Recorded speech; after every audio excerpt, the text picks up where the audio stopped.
Assalamualaikum warahmatullahi wabarakatuh. Kami dari kelompok 5 mata kuliah Bahasa Indonesia yang beranggotakan Christina Angelia Yosua Karmomianan, Tiara Melia Sari, Sylvia Hermalasari, dan Metia Mayaratih Dewi. Di sini kami akan menjelaskan mengenai materi bentuk kata. Pengertian bentuk kata. Kata adalah satuan bahasa yang mengandung arti dan terdiri dari satu atau lebih morfem. Umumnya terdiri dari akar kata tanpa atau dengan beberapa afiks. Kata dikombinasikan untuk membentuk frase, klausa, atau kalimat.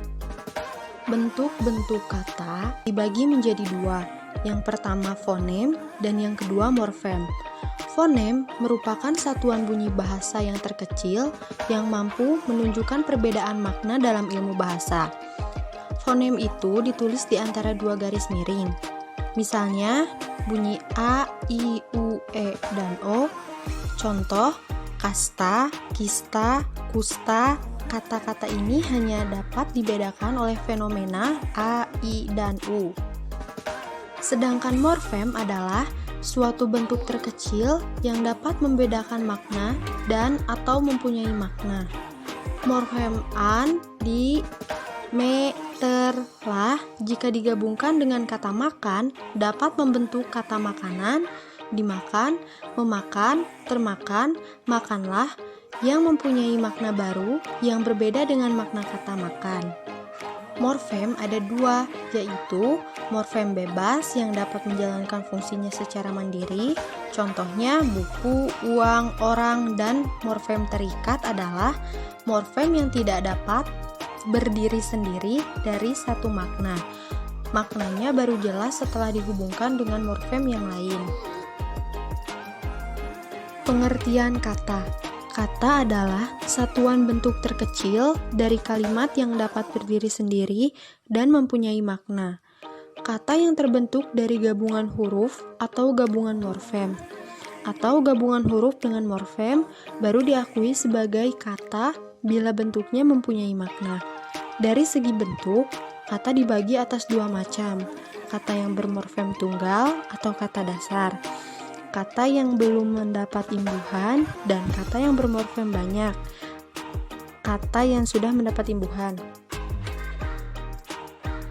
Pembagian kelas atau jenis kata. Kata benda atau nomina, kata bilangan atau numeralia, kata kerja atau verba, kata sambung atau konjungsi, kata sifat atau adjektiva, kata sandang atau artikel, kata ganti atau pronomina, dan kata seru atau interjeksi. Jenis-jenis kata. Verba atau kata kerja adalah kata yang menyatakan perbuatan atau tindakan, proses, dan keadaan yang bukan merupakan sifat. Umumnya berfungsi sebagai predikat dalam kalimat. Ciri-ciri kata kerja yaitu dapat diberi aspek waktu seperti akan, sedang, dan telah. Ada bentuk verba yang lain seperti verba reduplikasi, verba majemuk, dan verba berpreposisi.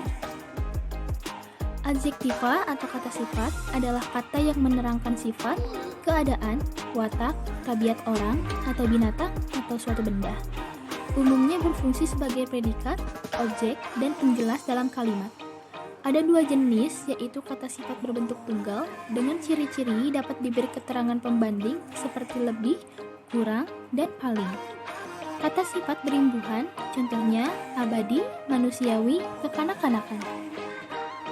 Adverbia atau kata keterangan adalah kata yang memberi keterangan pada verba, adjektiva, nomina predikatif, atau kalimat. Kalimat saya ingin segera melukis, kata segera adalah adverbia yang menerangkan verba melukis.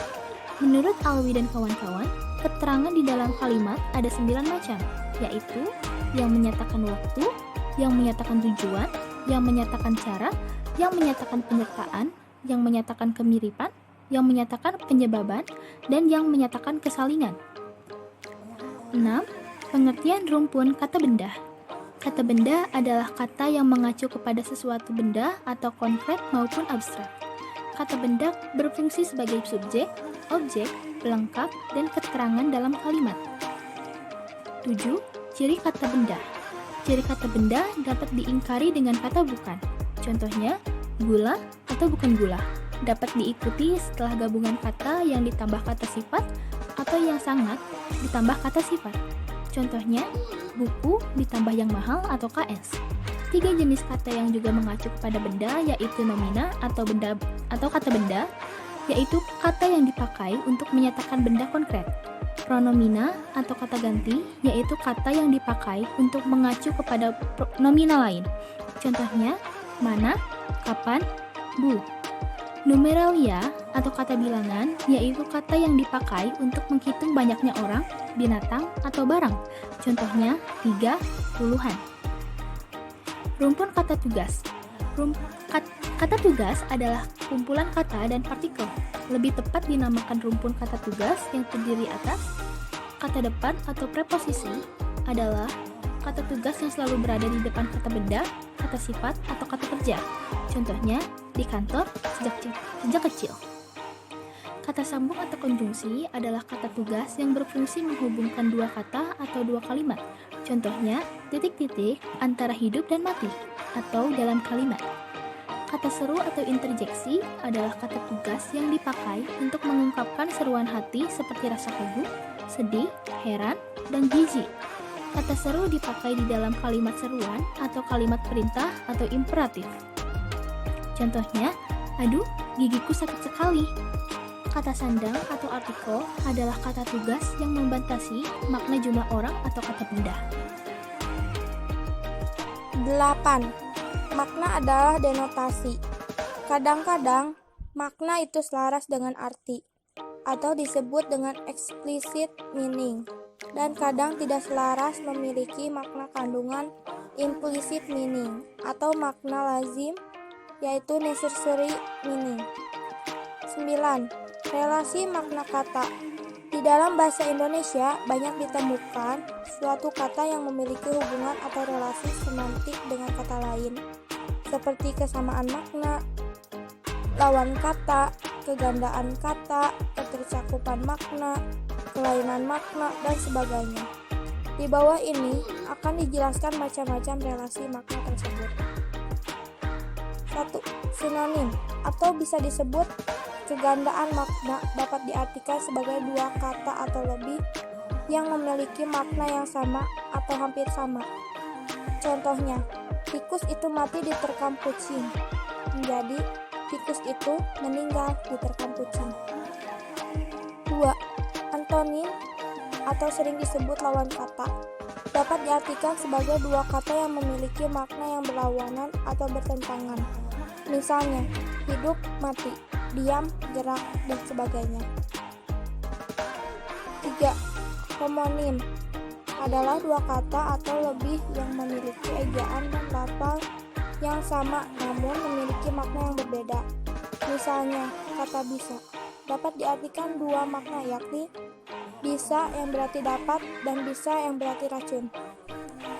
Homograf atau homo berarti sama, grafi berarti tulisan, adalah dua kata atau lebih yang memiliki ejaan yang sama namun memiliki lafal dan makna yang berbeda.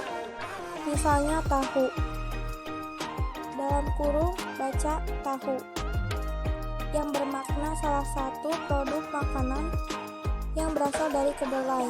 Sedang kata tahu baca tahu bermakna mengetahui. Hipomimi dan hipermimi berhubungan satu sama lain. Hipomimi merujuk pada kata yang lebih khusus yang merupakan subordinat dan hipermimi. Misalnya kata tongkol dan ikan. Kata tongkol merupakan hiponim dari kata ikan, sedangkan kata ikan merupakan hipernim dari kata tongkol. Polisemi adalah satuan bahasa, bisa kata atau frase yang memiliki makna lebih dari satu. Misalnya, pada kalimat di bawah ini, kepalaku sakit sejak kemarin, kepala sekolahku menemui para murid di kelas. 10. Jenis makna kata. Makna di dalam sastra bahasa Indonesia ditentukan dalam beberapa kriteria atau jenis dan juga sudut pandang. Jenis makna dalam bahasa Indonesia sangat banyak, diantaranya berdasarkan jenis semantiknya. Dapat dibedakan antara makna leksikal dan makna gramatikal. Berdasarkan ada atau tidaknya referen pada sebuah kata atau leksem, dapat dibedakan adanya makna referensial dan makna non-referensial. Makna leksikal dan makna gramatikal. Makna leksikal adalah makna unsur-unsur bahasa atau leksem sebagai lambang benda, peristiwa, objek, dan lain-lain. Seperti kata tikus, makna leksikalnya adalah sebangsa binatang pengerat yang dapat menyebabkan timbulnya penyakit tifus. Makna ini tampak jelas dalam kalimat tikus itu mati diterkam kucing atau panen kali ini gagal akibat serangan hama tikus. Makna gramatikal adalah makna yang hadir sebagai akibat adanya proses gramatikal seperti proses afikasi, proses reduplikasi, dan proses komposisi. Proses afiksasi awalan ter pada kata angkat dalam kalimat batu seberat itu terangkat juga oleh adik, melahirkan makna dapat. Dan dalam kalimat ketika balok itu ditarik, papan itu terangkat ke atas melahirkan makna gramatikal tidak sengaja. Makna referensial dan makna non-referensial. Perbedaan makna referensial dan makna non-referensial berdasarkan ada tidak adanya referen dari kata-kata itu. Bila kata-kata itu mempunyai referen, yaitu suatu di luar bahasa yang diacu oleh kata-kata itu, maka kata tersebut disebut kata bermakna referensial. Kalau kata-kata itu tidak mempunyai referen, maka kata itu disebut kata bermakna non-referensial. Makna denotatif dan konotatif.